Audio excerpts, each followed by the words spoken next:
Hey guys, happy Saturday. First things first, Caitlin, Jess, and Charlotte, it was good to hear from you guys. Good to hear what you guys are writing. I was really interested in your stories / monologue, and I look forward to hearing more in the future. And Fiona, I look forward to hearing from you tomorrow. However, I do have a request from you guys. Thursdays is this weird gap between Jess and Charlotte, and it's a really strange void in our week. For those of you that are watching, Mondays are when we get together on Skype and think about topics or tasks or themes for the week. So there's something that we do on Mondays, but Thursdays are just empty. So I think that we should do something on Thursdays. So if any of you have any ideas, that'd be really awesome. And if any of you that are not one of the 5 of us have ideas, leave a comment down below, because I think we should do something with those. Okay, and now it's my turn to read some of my stuff. I'm going to read you 2 things. One of them is from a short story, and the other is from the novel that I'm working on, just so you can see both sides of my writing. They're a bit out of context, so I'll try my best to explain what's going on in the story at the time so you're not completely lost, and as the others have said already, they're very unedited, so be wary of many mistakes. Okay, so the first thing I'm reading is from a short story I wrote not too long ago. On the surface, it's about a girl who is obsessed with the moon. There's an understory to it, but I leave it somewhat open-ended, I hope, so that you can get your own story out of it. Of course, I have my own take of what's happening, but you can have your own as well. So right now, the moon is covered by clouds, so she can't really see the light anymore, so she goes to her desk to preoccupy herself in the meantime. So here we go. I carefully got up off my bed and fumbled to find my desk, hastily turning on my lamp so I could see once more. I kept the light low at first to let my eyes adjust, slowly increasing it as time passed. It passed so slowly, though, and my eyes were so sensitive. I kept myself busy at my desk, searching the drawers to find treasures from my past. First, I found a small notebook that I had made many years ago. I flipped through it with great care to keep it in one piece. I was so young when I made it, so it was quite a fragile specimen, my very own fossil. I placed it back gently in the drawer and pulled out something small and square.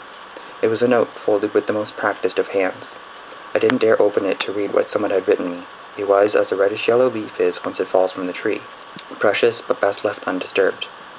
As I placed it back in my drawer, I noticed the tip of the moon exposed again, and I smiled at it, but quickly another cloud came and hid the moon from me once more like the burglars they were. Again I reached into my magician's hat of a drawer and pulled out another rabbit. This time it was a CD. The light from my lamp was harsh and overbearing, creating an awful glare against the disc's polished surface.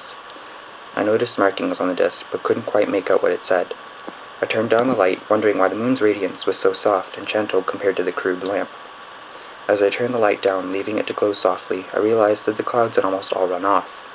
They had taken what they wanted, and like the criminals they were, they left without anyone noticing. I scrambled back to my bed and repositioned my head in the window ledge, taking in the soft light once more. It was dimmer now, and the rough edges of its cratered surface were more visible. It looked scarred, but I didn't mind. Its presence was all that I needed now. I couldn't possibly expect it to remain bright and cheerfully yellow forever. The remaining dark clouds sunk away after a while, ignored by the moon, whose light was ever so gradually intensifying. Some clouds still remained, but their facade was much lighter, and their plush shapes were welcoming, like arms reaching to an embrace. They bordered the moon quite nicely, allowing me to see light through them when they wandered between us. It was then that I realized that the moon's full being was exposed to me, large and bright like a lighthouse, calling me in from rough waters and long journeys at sea. I closed my eyes and took it all in. I was overjoyed. I had never seen the moon like this before. In all its glory, it was quite beautiful despite its dimples and disheveled edges. Somehow I could feel its light on my face, bathing me as I sat there with my messy hair and unperfected appearance. I didn't need sleep tonight. I couldn't miss out on this. I was glad I didn't give up on the moon. Okay, the second part is from my novel. The main character is finding himself in a forest, and the first night in the forest he finds a village that looks completely destroyed. He stays there for the night, but it's completely abandoned. The next day he finds another village, it also looks abandoned, but he eventually finds that there are people that are hiding in their homes. He eventually convinces them to come out and gathers up the courage to ask them why they were hiding, and the tribe members explain to him that there are beasts called grolids, which are attacking the villages nearby, and Aiden is intrigued by the story, so people keep explaining it to him. The man continued to explain the situation. These beasts were great in size and strength and fed on the flesh of whatever was nearest. Many tribes had reported a grolid attack.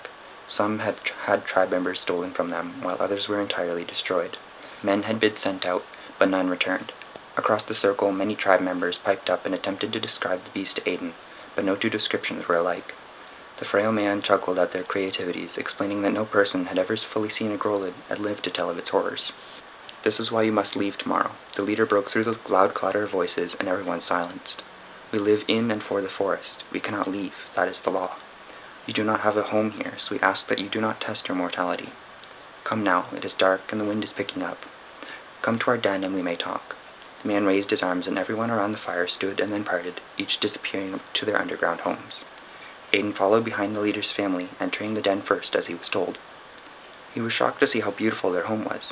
It was only a little larger than the one he had passed through earlier that morning, but it looked entirely different. Everything was tidy, clean, and decorated. The family must have had visitors to their home quite often, as this level of decoration wasn't set up for their eyes alone. "This is our home, but it also acts as a meeting area if need be." The tribe leader walked up behind Aiden as he spoke, stopped briefly beside him, and moved to the far wall. "You will sleep in our guest bed tonight.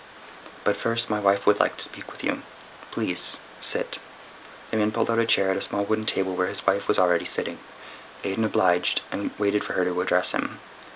"I apologize for what I'm about to ask you. We would not normally ask anything of a stranger, but we are desperate. We are in danger, as you know, but we are not allowed to lawfully leave. My husband fears the worst for our son. If something were to go wrong, he would be appointed the new tribe leader, but he's far too young. In times like these, it would certainly mean death for him." She kept her voice quiet, glancing over at her young daughter once or twice to ensure she didn't hear. "We need to get him out without getting caught." "And you'd like me to help him?" Aiden asked. "I want you to take him with you."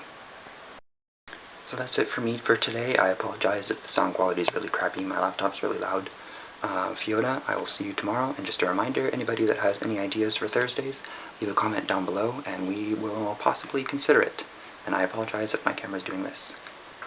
See you tomorrow, Fiona.